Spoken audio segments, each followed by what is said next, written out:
നമ്മളിപ്പോൾ പറഞ്ഞ് അവസാനിപ്പിച്ചപ്പോൾ തന്നെ ഈ ഉത്തരാഖണ്ഡിലെ രക്ഷാപ്രവർത്തനം അത് ദുഷ്കരമാണ്. മിന്നൽ പ്രളയത്തിൽ ധരാലിയിലേക്കുള്ള പാലം പൂർണ്ണമായും ഒലിച്ചു പോയിരിക്കുന്നു. ദൗത്യസംഘം ദുരന്ത പ്രദേശത്തേക്ക് എത്താൻ ഇനിയും വൈകുമെന്നാണ് അറിയാൻ കഴിഞ്ഞത്.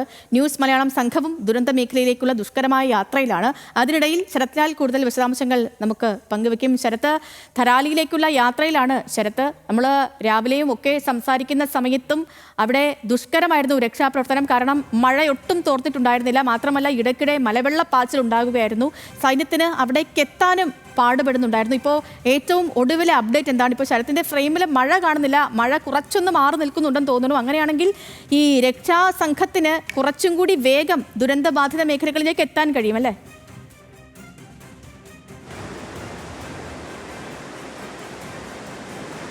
സേതുലക്ഷ്മി, അതുതന്നെയാണ്. മഴ അല്പനേരമായി മാറി നിൽക്കുകയാണ്. കഴിഞ്ഞ ഒരു മണിക്കൂറായി മഴയില്ല. നമുക്ക് പിറകിൽ കാണുന്ന ഈ നദിയാണ്, ഇത് രുദ്രഭാവത്ത് നദിയാണ്.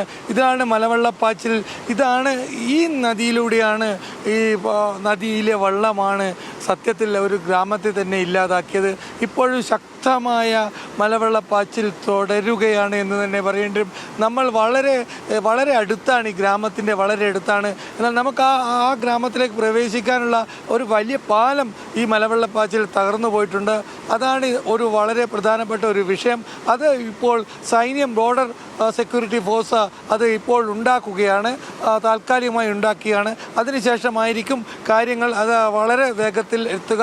ഏതായാലും ദുരന്തം നടന്നിട്ട് ഇപ്പോൾ മുഖ്യമന്ത്രി അടക്കം ഉന്നത ഉദ്യോഗസ്ഥരടക്കം ഇത് ദുരന്തം വിലയിരുത്താൻ ഈ ഗ്രാമത്തിന് സമീപം എത്തി എന്നതാണ് നമുക്ക് ലഭിക്കുന്ന വിവരം. ഏതായാലും മാധ്യമ സംഘങ്ങൾ, ആദ്യമെത്തുന്ന മാധ്യമ സംഘങ്ങളിൽ ഒരാളായി നമ്മൾ മാറിയിരിക്കും. കാരണം ദേശീയ മാധ്യമങ്ങളടക്കം ഇപ്പോൾ ഈ പ്രദേശത്ത് എത്തിപ്പെടുന്നേ ഉള്ളൂ. അത്രയധികം വെള്ളപ്പാച്ചിലായിരുന്നു നേരത്തെയൊക്കെ ഉണ്ടായിരുന്നത്. ഇപ്പോഴും മഴ കാർമേഘങ്ങളുണ്ട്. ആ കാർമേഘങ്ങൾ ഇപ്പോഴും നമുക്ക് കാണാൻ കഴിയും. ഈ മഴ തൽക്കാലം മാറി നിന്നു എന്ന് മാത്രമേ ഉള്ളൂ. ഏതായാലും സേതുലക്ഷ്മി, ഒരു വലിയ ദുരന്തം തന്നെയാണ് എന്ന് നമുക്ക് പറയാതിരിക്കാൻ കഴിയില്ല. ദുരന്തത്തിന്റെ ഏകദേശ ചിത്രം ഇപ്പോ വ്യക്തമാകുന്നുണ്ടോ? കാരണം നേരത്തെയൊക്കെ പറഞ്ഞത് 100ഓളം പേരെ കാണാനില്ല, 19ഓളം കെട്ടിടങ്ങൾ ഈ വെള്ളത്തിനടിയിലാണ് എന്നുള്ള വിവരങ്ങളൊക്കെ വന്നിരുന്നു. കാരണം സുരക്ഷാ സേനയ്ക്ക് അവിടെ എത്താനൊക്കെ ബുദ്ധിമുട്ടായിരുന്നല്ലോ. ഇപ്പോൾ ഏറെക്കുറെ വിവരങ്ങൾ പുറത്തു വരുന്നുണ്ടോ? എത്ര പേരെ കാണാനില്ല, എന്തൊക്കെയാണ് കാഷ്വാലിറ്റീസ്, എന്താണ് അവിടുത്തെ നിലവിലെ സാഹചര്യം എന്നതടക്കമുള്ള കാര്യങ്ങളിൽ?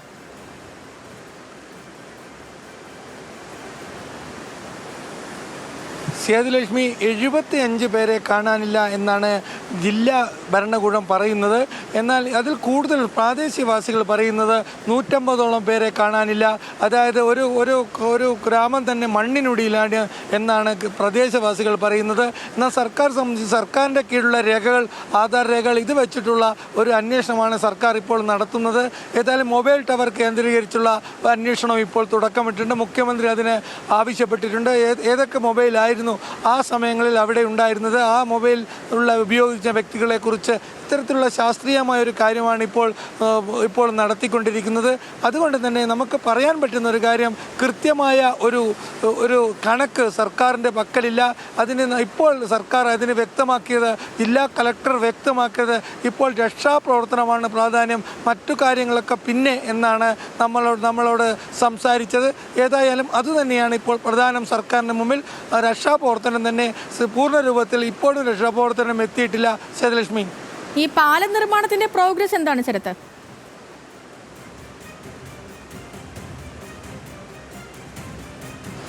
അത് പാലം നിർമ്മിക്കാൻ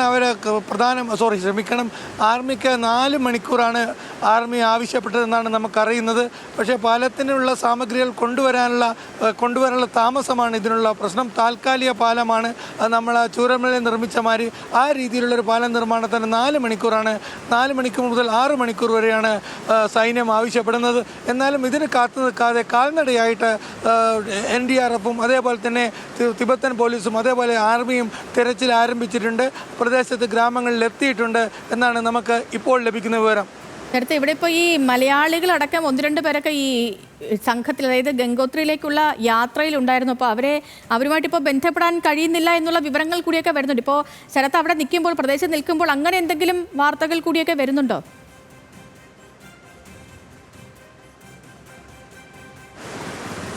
സ്വാഭാവികമായിട്ടും ഇത് തന്നെയാണ് നമ്മൾ ജില്ലാ കളക്ടറോട് സംസാരിച്ചത്. അദ്ദേഹം പറഞ്ഞു അതുകൊണ്ട് മുഖ്യമന്ത്രി ആവശ്യപ്പെട്ടിട്ടുണ്ട് ആ പ്രദേശത്തുള്ള മൊബൈൽ ആരൊക്കെ ആ സമയം ആക്റ്റീവായിരുന്നു, അതിൻ്റെ ഉടമസ്ഥരാരാണ്, ഈ രീതിയിലുള്ള ഒരു അന്വേഷണമാണ് ഇപ്പോൾ നടക്കുന്നത്.